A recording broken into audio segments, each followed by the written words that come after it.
I've been with businesses when they first start and they're signing articles of incorporation, and I've been with businesses in business succession, and I'm obviously um, running a larger business myself now. And I think that the message we all need to hear every day is just keep going. It doesn't matter where you are in that continuum of the life of a business.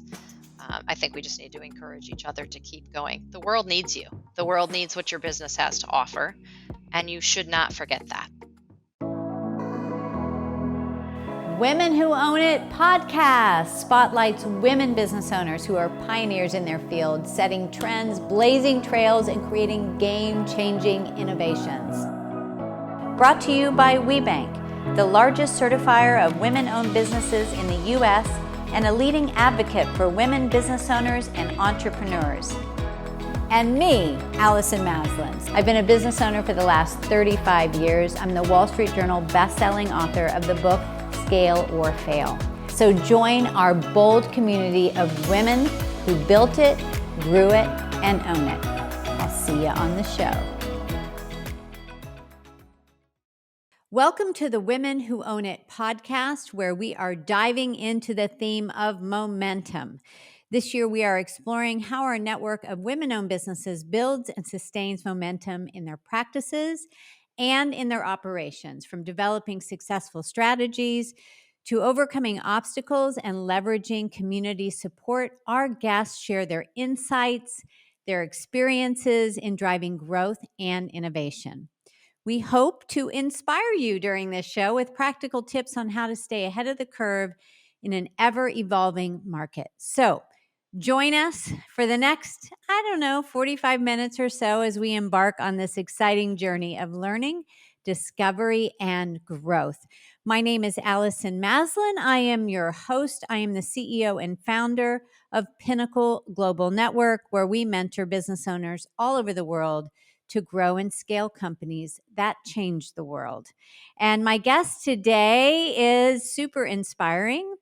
And we have Megan Gluth-Bohan, who is the owner and CEO of TRINTERNATIONAL INC, a U.S.-based chemical distributor headquartered near Seattle, Washington. They are one of the largest certified women-owned suppliers and service suppliers for raw materials and ingredients in North America. Also, Meg is the owner of Chemblend, an American chemical blending and tolling facility in the Chicago area. Ever mindful that the buck stops here, Meg is, she's ultimately accountable for the company's performance. And we'll talk about that today. She is an energetic leader who crafts and implements a creative vision for the company's future. She has a background of an attorney, so that makes her very pragmatic and effective. She's passionate about the development of people and commerce, and she challenges her team to be both excellent and rigorous. Meg was named Ernst & Young's Entrepreneur of the Year in 2023 and Women Presidents Organization's Women to Watch. She has also won the Distributor of the Year for the National Association of Chemical Distributors. Meg, welcome to Women Who Own It. Hey, Allison, thanks for having me. I'm so glad you're here. And, I did some research on you and I thought, wow, you have so much to share today. So for those of you listening, definitely stay in for the whole interview. And I want to hear, Meg, a little bit about your story. Congratulations on all the success that you've had. Was it, I want to be the CEO of a chemical company? How did all this come about for you? Yeah, absolutely not.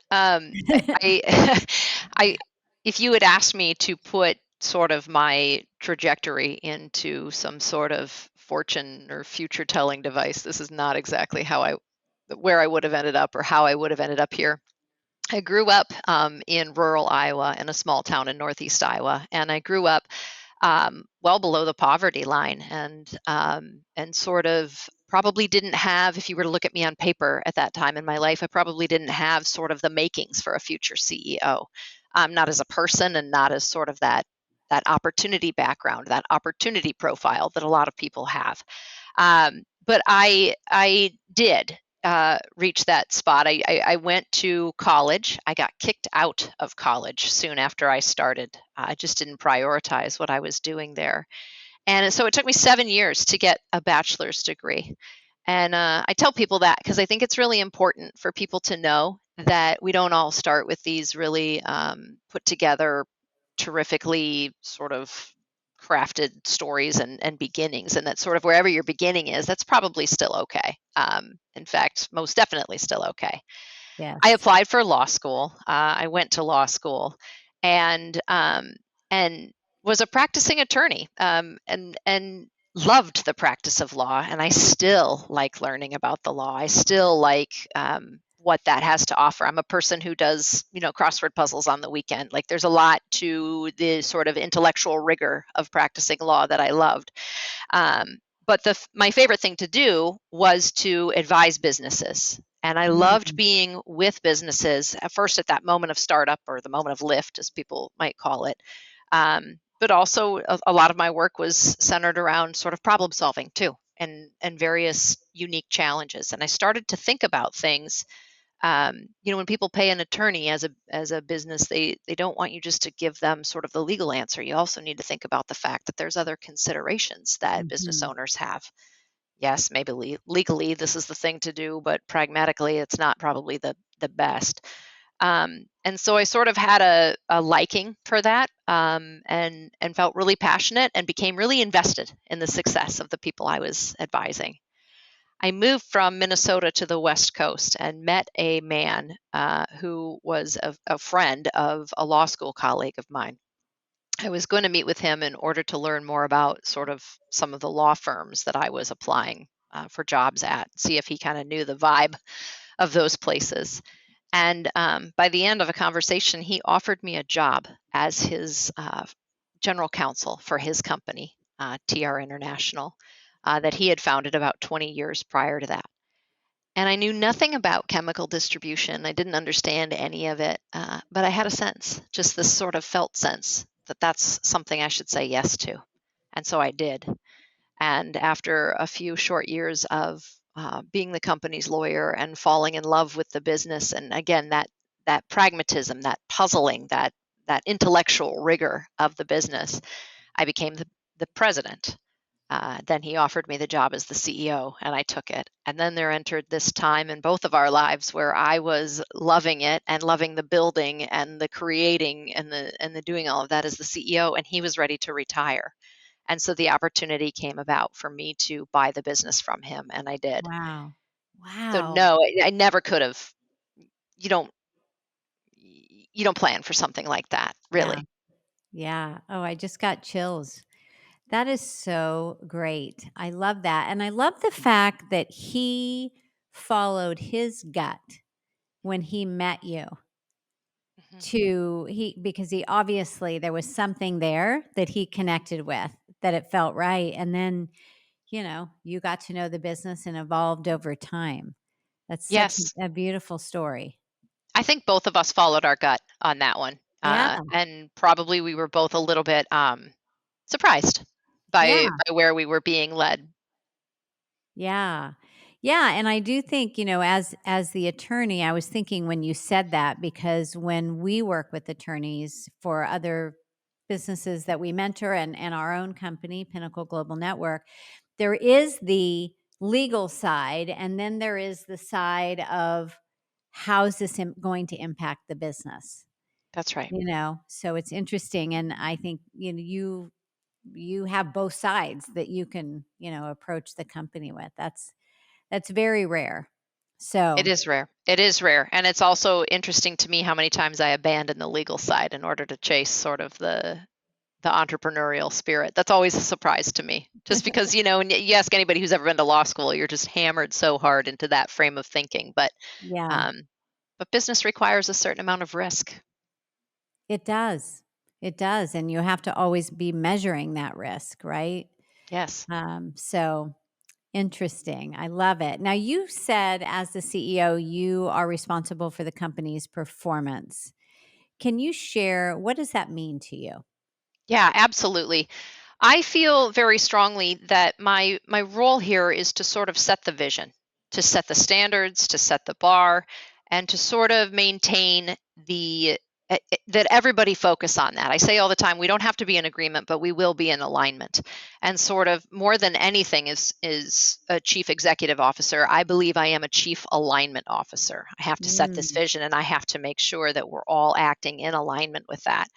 And so I don't focus so much as a leader on what. I don't focus so much on how, I focus mhm. more on what. And so if I'm saying this is the vision, these are the targets, this is the goal, then I try to empower the people who work for me to use their own mind to get to the how. I am accountable in the sense that this is a privately owned corporation. It's just me. I'm the only Mhm. shareholder. And if it fails, the only person holding the bag is going to be me. And so as a result, I cannot delegate that responsibility away to anybody else. If you are the one carrying the consequences, then you are the one Yes. ultimately accountable for the actions. So I try Yes. to remember that every day. And I think every person listening to this podcast probably feels the same way.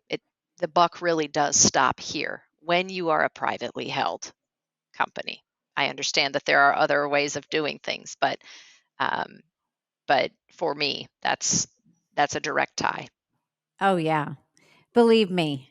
I've thought about that many, many times over the years in my own businesses, and I know the others listening as well. We know that feeling. Mhm. Ultimately, it is on our shoulders, and hopefully, you build a great team that can help, move that alignment forward. And I love that because, like we always say, with the CEO, is your focus is vision and future. Where's the company going? And the team is focused on today. Yes. And it's hard for business owners to make that shift oftentimes because they start out so in the weeds of founding the company that when it comes time to make the shift to, okay, I've got to be the visionary CEO, that means I need to get out of the weeds. It's probably one of the hardest things that they ever do Yes. is to let go. Now, I know you came in once the business was already going, but how have you dealt with that to keep yourself out of the weeds of the business, so that you can be focused on vision? I would say not always very well. I like to be honest. Anytime, whether you found a business and you found a business and you're the one that's putting all the stamps on all the envelopes and doing all of the work, or whether you buy a business that's already in motion, once you own something, I think that most of us have this sense of being so attached to the outcome. And I am, and I'm deeply invested in it. And so, what that looks like in my life is that at times I have a hard time letting go of making sure it gets done right. I do fall into the trap of believing nobody could do it like me. And the truth is, in some cases, nobody can do it like me. Learning as a business owner when to say this is good enough, settling for good enough and not perfect. Like I'm still learning that. I'm learning that all of the time. I am surrounded by one of the most incredible teams on the planet. I really believe that. I live and breathe by my adoration of these people. And so sometimes I have to remind myself that these people are going to do it at their best, and maybe Mhm. I'll be surprised by how much better it will be than me. I train Yeah. everybody that works for me and I mentor everybody that works for me with my sincere genuine hope that one day they'll be better at this than I am. And so when you move in that space, then you can start to have some faith that that will really happen. But I do think that it is the sort of Achilles heel of every executive leader to say, okay, I'm having one of those moments where I'm starting to get a little controlling and where I want to go in and nitpick the details. And then when that happens, to give myself a little bit of grace and maybe back off of it a little bit. But it happens. Every time it does, though, Allison, it slows down the progress and momentum of my company because that's not my highest and best use. And my highest and best use really is in that vision and strategy. It's looking 10 years out rather than 10 hours out. Yeah. And I have to remind myself of that. Yeah. Look, I fall into that as well, and I mean, I think the key is awareness. When we see ourselves doing it, it's almost like that observer. You're like, okay, you're doing it again. That's right. Um, we call it the octopus, where you feel like you have to have your hands in everything. And so, and you're choking the growth of the business. But I love what you said, Megan, is that you really train and mentor your team, because ultimately you want them to start thinking for themselves instead of jumping in and giving the answer. And I think instead, sometimes what happens is that business owners will train their team to rely on them, because Mm. if we're always giving the answer, then they're going to be used to not thinking for themselves, you know, and coming to somebody else for the answer. So, Yeah, so I agree with that. And I think that there's a fair amount of like, I mean, I'll just call it ego. There's those times when we do have this egotistical sense that like maybe it's on a day where we want to feel particularly needed, or we don't want to sort of take our hands off of something because it's a project we dreamed up and we want to make sure it gets done to fruition. And there's a little ego involved in that when that happens. And I'm always just sort of aware of that um and want to pull back from that. I think that because we don't name it or we feel bad about having it, that we kind of go underground with that. And I think that then what happens is that our desire to octopus a business can masquerade as other things. I don't trust these people. I just can't find good people to right. work. And I mean, the reality of the situation is there may be some of that, but I always like to think of the fact that like we don't in this market search this hard for these people and pay them as well as we should and do to then work over the top of them. Yeah. We should want them to come surprise us with how good they can make things. Oh, I like that. I like the sound of that. Yeah. So, now we can hit many walls as the CEO. We don't want our team to make mistakes, but the truth be told, we make mistakes along the way. What do you feel is the importance of failure and learning from one's mistakes when running a company? And, do you have any experiences you can share when Yeah. you may have hit one or two of those walls? Yeah.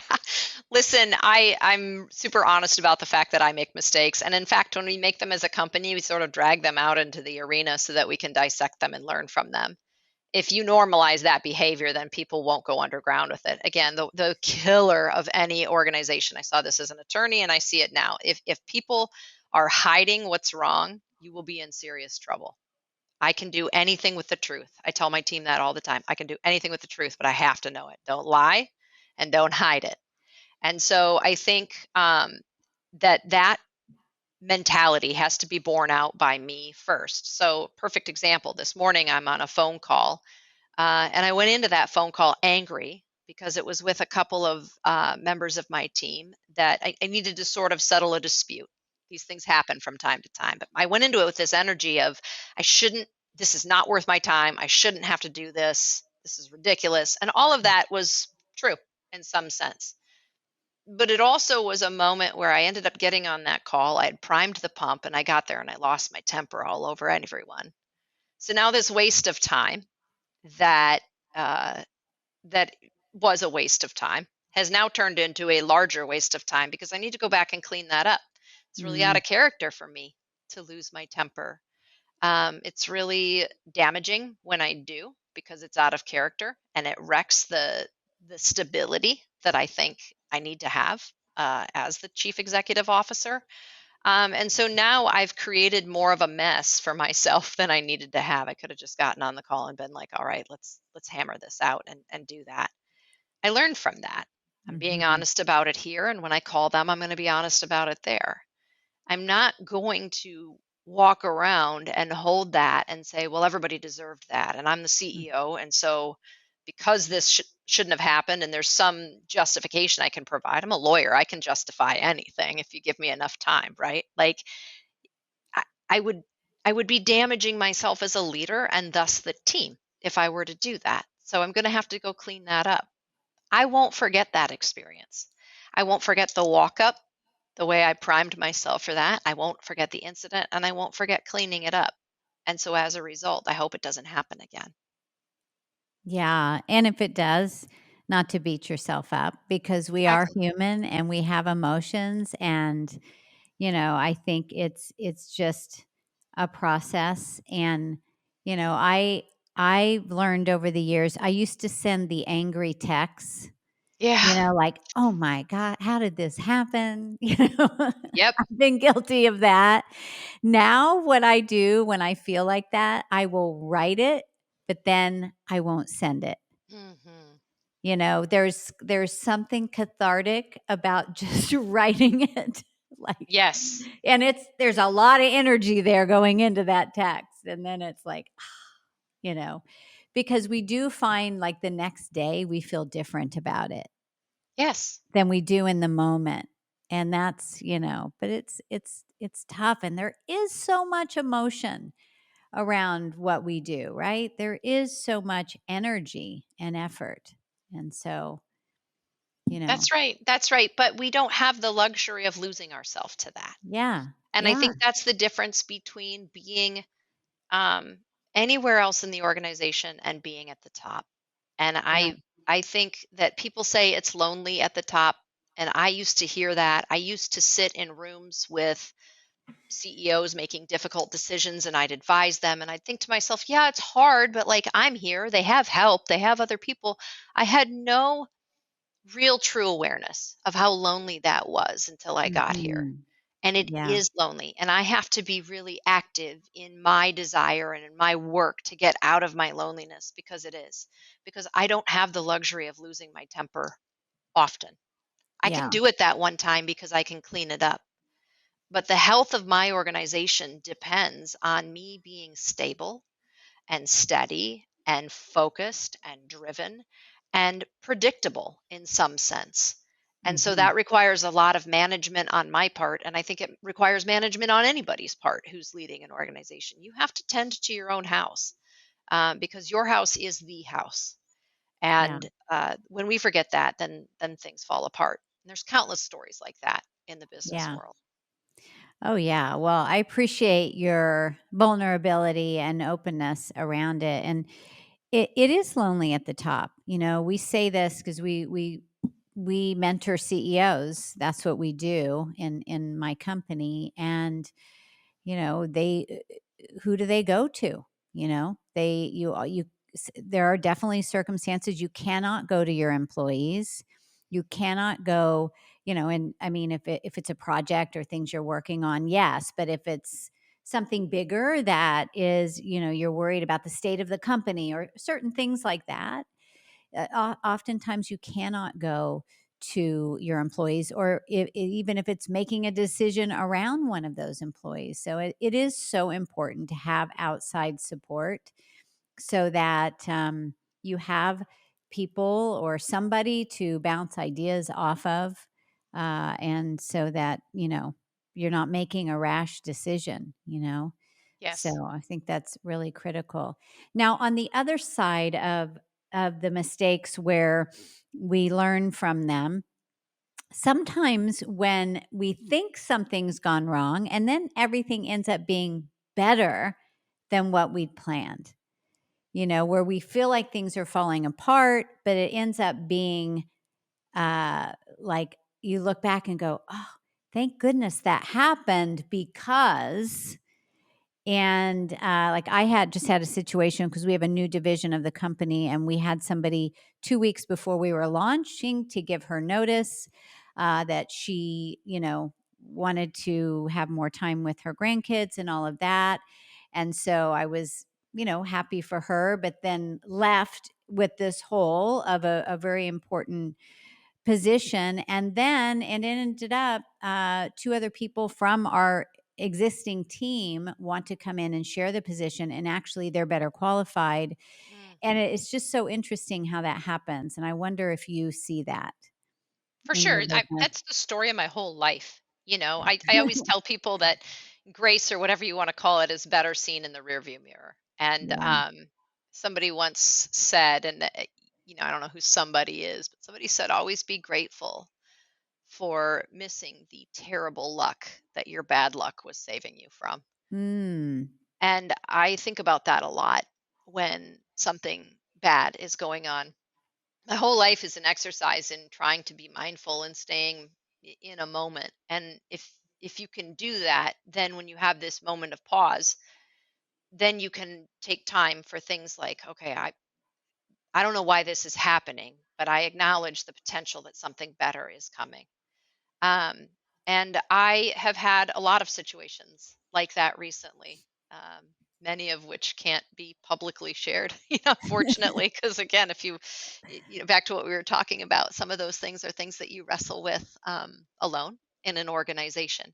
But I will generalize and say that if I allow for the pause, if I allow for it to just sit, I am always surprised when I look back at what what came of that and what terrible luck that bad luck was really saving me from. And you can't see it all the time in the moment. That requires a leap No. of faith. And I'm not talking spiritual faith, though. If that's your thing, do it. But even just like a really pragmatic faith. I think leadership requires us to have risk. You can't grow without risk. It also requires some amount of trust or faith in something that you can't see, because Mhm. we're all moving in the world and moving in the way we lead of our businesses, sort of taking a chance on something we think could happen, and there is that moment of just sort of hanging there. And so I hang in that moment a lot when something bad happens. I've lost employees too that I thought, oh, we're never going to recover, and Mhm. 100% of the time the replacement has been a joy, and that is the truth. Yeah. It definitely is that nice blending of the risk and faith. Yes. I hadn't thought of it that way, but I think that's beautiful. Now, you've shared that you're passionate about the development of people and commerce. Tell me a little bit about how you approach that with your development of your team, because there's a certain point as we grow and that we do need to support our team. hmm I think, first of all, we're living in a world right now, a business world. If you just walk through like shelves of business books, I feel like we're living in a world right now where people in our position have to, like, the dichotomy being put out there saying, okay, you can either run a profitable company or you can be good to your employees. And there's all sorts of ways that people are coming out and saying, how they're handling this. I would describe myself as a really compassionate capitalist, meaning, number one, the number one goal of this enterprise is to be a for-profit corporation that makes money. I'm not ashamed of that. That is what is. If we're not doing that, then we're not even talking about the people here, because they Right. don't have jobs. I'm not a job center for them. And Yeah. I think we as business owners need to start to reframe that conversation a little bit and say profits actually are the most important thing. It is upon that which everything else hangs, because we can have a really awesome work environment and not have anything to do, and pretty soon we're all going to go our separate ways and get jobs, right? Mhm. So I think that's the first thing. The second thing then is to realize that the people bringing their talent to your organization are people. And I have found that I can look at these people for who they are and develop them. Develop not only the people, but in developing the people, then develop my commerce. If Mhm. you invest in making an employee see their talent, if you invest in helping them address why they can't see their talent. Do you have Mhm. some imposter syndrome? I'm not going to throw a book at you. I'm going to call you into my office and we're going to talk about that. Why do you trust your own inner voice more than you trust what I see in you? We have those conversations here. And so, in that sense, it gets really vulnerable and really real and Mhm. really people focused. But Yeah. I'm doing that because their success is my success, is our success, is the community's success, and it all builds on itself. And so I think we have to do those things, being really, really honest about what is. I want to take care of people. I want to enrich people. I want to Mm. uplift people. And I have to run a profitable company in order to be Yeah. able to do that. Both things are true. Yeah. And it definitely is a balance because you wanna do as much for them as you can, and you also need to be responsible to Yes. the bottom line. So it sometimes it is, I think this is important to note for the listeners. Sometimes it's making some really difficult decisions, Yes. you know, and not and sometimes unpopular decisions. So, you know, that is something I know I've come up against over the years. But I think ultimately, even if some people might be upset with decisions, I think it garners a certain level of respect as It well. does. It That does. you're not going to just, you know, say yes to every whim that happens, but that you're truly going to listen and move forward with the decisions that matter. Yes, and I think, I mean, I have two young children, right? I have two little girls. And one of the things that I notice in parenting, and again, I always say this, my business is not a family. We're a community, but we're not a family. So I'm always careful when I draw the distinction or the parallels between home and here. But I will say I have these two little kids, and one thing that makes them thrive is stability. It is the thing. It is Mhm. knowing who I am in this moment, tomorrow, the day after that, a month after that, some level of predictability, and not this, storm of uncertainty. The same is true in a business. And Mhm. so you're right. Will they always agree with what we're doing? No, like that, it's impossible. Don't chase it. You'll destroy yourself and your business trying to chase that. I just live with the fact that 50% of the people are probably pissed at me most of the time, and then I can have some peace. But again, that's where that alignment versus agreement comes in. But what they can all tell you and what they would all tell you is that they know where I stand, they know who I am, and they know what to expect from me. Mhm. And so even if they can't agree, they can get aligned because they know that this line is not moving.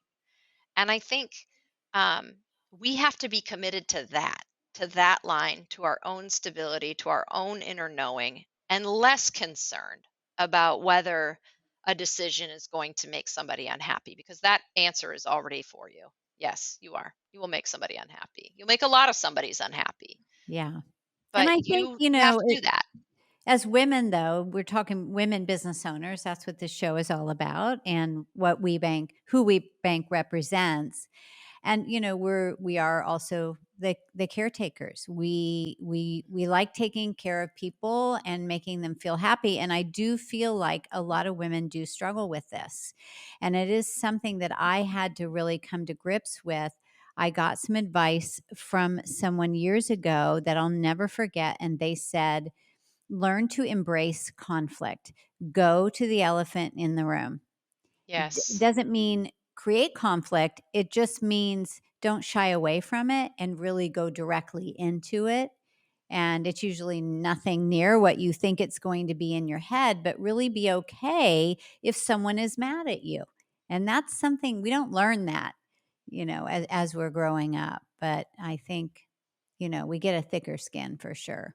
Don't you think, though, in your work, like 99.9% of problems in a business can be traced back to conflict avoidance? Yeah. Yes, for sure. And you know, I would say when people don't share what is, yeah, I guess that's exactly what you're saying. When you find out that they've been upset about something for 6 months and you didn't know. Yes. And then it builds up and I'm like, "Why didn't you just tell me? We could have solved that like immediately." So, I've but been in business litigation disputes where I've sat in a deposition and learned what the real issue was 7 to mm, 9 months into a conflict. wow. We were into a lawsuit being filed. And I think to myself in those moments, like, wow, this could have been solved if somebody could have made a difficult phone call a year ago. Yeah. Happens all the time. Yeah. Yeah. Maybe that's something they need to teach in school or something. I don't know. But that is a big thing. So just switching gears a little bit, AI, how are you incorporating AI into your company? I mean, it's here, it's growing faster and faster. You know, Um, I wish we were doing better. I was just having this conversation with someone last week at at a conference where one of the topics was on AI. My business is so we supply and our plant in Chicago, make a lot of raw materials that are then used to make other things. So we supply a lot of the chemical and raw material components for things like paint or things like pharmaceuticals or food, um, or we make a lot of personal care products at our plant in Chicago, or industrial products. And so in this area of the economy, the the question of artificial intelligence, or even the question of removing sort of the human component, is very scary, particularly for my customers. So if, let's say, I have a customer that's an infant formula manufacturer and they need something for that, there are ways to use AI to move into that stream of commerce, but no one trusts it. Does that make sense? Mhm. And if you're playing such a zero sum game, infant formula, the room for error there is 0%. It's an Yes. absolute 0%. We test it, we test it, we test it, we retest it. That is that. I don't know how we remove human elements from that. So we've been Mhm. having these conversations. Could we do that in the ordering process? Could we do that in sort of projections, financial projections, things like that? We probably could, but I don't know if the answer for AI is as obvious in my industry as it is in other people's industries, particularly, like I said, in some of these places where it is a zero Yeah. sum game. Yeah. I think it's interesting, right? I mean, we're looking at obviously it's easier when you think of marketing or copywriting or anything where you're creating content. Um, that part is pretty obvious. But then when it starts to get into the more intricate, like what you're saying, I would imagine there's software for ordering that is already using AI, but overseeing and testing your products, that's I don't know, but it definitely is something that is here, and we're all kind of grappling with to figure out. Um, Now, with supply chain issues, which has been a thing for a while, you've talked about having backup plans for your customers, Hmm. and that's one of the reasons they like doing business with you because they know they're going to get what they need. Yes. Um, why do you think we need to start thinking this way in business? Well, Um, we should have been thinking this way all the time. The supply chain crisis that happened 2 or 3 years ago wasn't um, a surprise, and it wasn't something that nobody could have possibly foreseen. And mhm, so I think whether your business is like mine, or whether your business is even accounting, you have to be always thinking, if you're really good at what you do, you have to always be thinking about, what if this current thing stops, whatever the yeah, current thing is. yes, At my company, we do that even in terms of staffing. We call it the hit by the bus theory, which sounds terribly morbid, but if you got hit by a bus yeah, tomorrow, who's the backup to the backup, right? And who can mhm, do that? And so supply chain economics is no different. We have this sense of wanting to go to work and say, okay, I'm responsible for buying these products. If you're a supply chain person, and let's say you mhm, are a paint manufacturer, and you're the procurement person for the paint manufacturer, you want to go and say, okay, I have it locked in. I've signed a contract. It's good. It is not infallible, whatever it is that you've signed. We have this desire to say, okay, I can check that off my box and I can move on to the next thing. I can say I've hired for this position and I can move on to the next thing. You can't. And I think that what I'm saying shouldn't be rocket science, but we all stood around sort of a couple years ago and acted like it was. yeah, If you've just hired a new employee, don't you sort of have an obligation to think, what if they don't work out? Maybe I shouldn't jettison every phone number I've ever had for employment agencies or people who can help me. Maybe I mhm, should have coffee once a month with somebody who's a recruiter.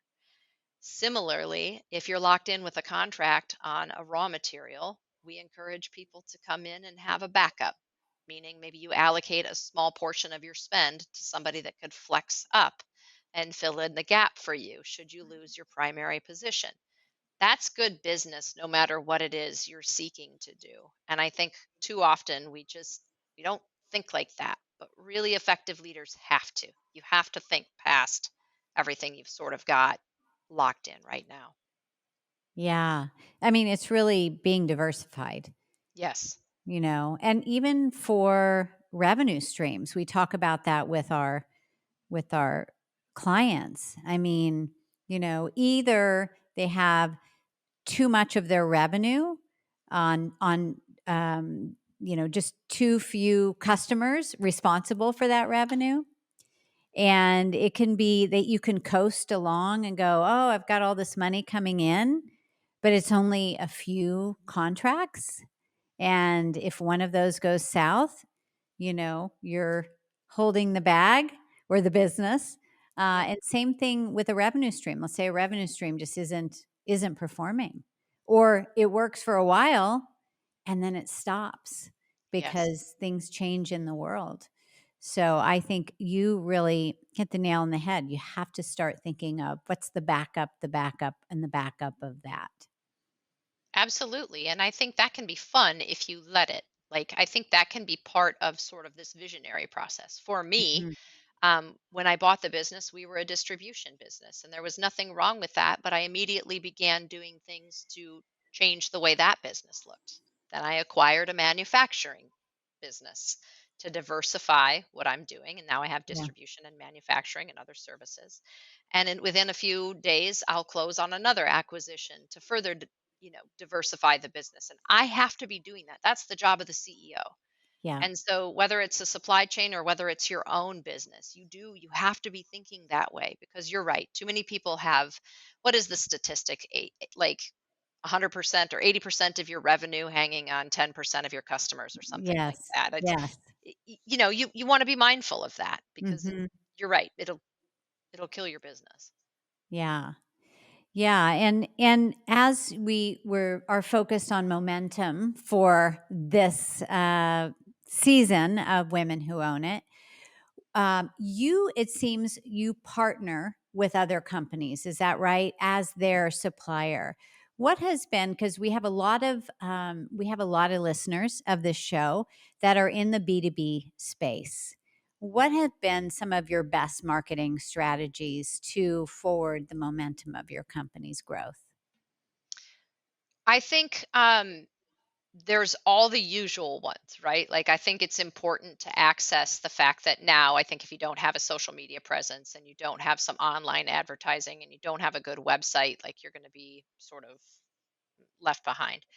But I will say, and maybe this is just the Luddite in me, like, the most rich business I have, rich meaning depth and stickiness and just fun to do, is because we've developed personal relationships. Hmm. I think as high tech as the world has gotten and will continue to get, I would encourage every woman business owner to be where you need to be for your business. And I still go to trade shows right alongside sales reps, and I thank people that are already customers for their business. And I have dinner with people and I look at them in the eye and I talk to them. And when we have problems and we do something wrong, I pick up the phone and I call them. And Hmm. I think that there is a timelessness to that that we can't forget in all of this movement of marketing. I love marketing. I don't want to knock that, because again, I have a marketing firm that I love, and they're doing an incredible job. But the real important stuff really requires us to show up for it and to be there. And I think that that's hard for women sometimes because there's so many other demands on our time. But I would strongly encourage you to build your schedule so that you can still have a personal touch with people, because it's at the end of the day, I think that's the thing that nobody else can replicate and compete with you on, and you need to have it out there. Yeah, I agree 1,000%. It all comes down to the relationship. And that's kind of why we're here, actually, how we met. And it is through WeBank. And so, how has being a certified women owned business made a difference for you in the growth of your business and these relationships? Well, first of all, it's given me the opportunity to meet other people like me. back to the part of the conversation where you say everybody needs to have somebody to talk to. Like you can find that in a room of WeBank. There are plenty of people at every WeBank event that don't have a vested interest in what you decide to do about your current situation. So it's a great place to resource yourself with other people who have wisdom that they can lend to you. And I think that you might not see like a calculable contribution to the business doing that, but I always think that adds to the bottom line. And I think that having a place to be introduced to people who have services, goods, talents that you need. I work really hard to make sure that I utilize other women owned businesses. I think it's important. I think it's important for us to be here and to support each other and to draw from some of the talents that you have, Allison, that I don't have. And I think that WeBank gives a platform for that as well, which then lifts all of us up. And that's a good thing. Yes, I agree. I'm so grateful for this organizations. They support in so many ways. And so hopefully I will get to meet you in person at the upcoming conference. So Yes. that will be a lot of fun. Now, as we wrap up today, do you have some final words of advice to share with our audience? I would just say keep going.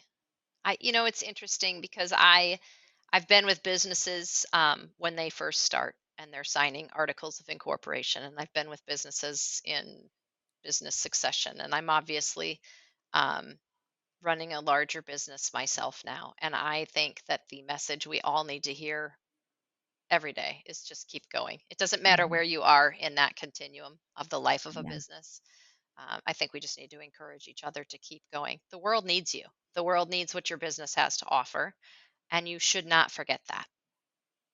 Yeah. That's little advice that's big impact, really, because I think that there is a lot of weight on the business owner's shoulders. And sometimes just taking that next step feels overwhelming.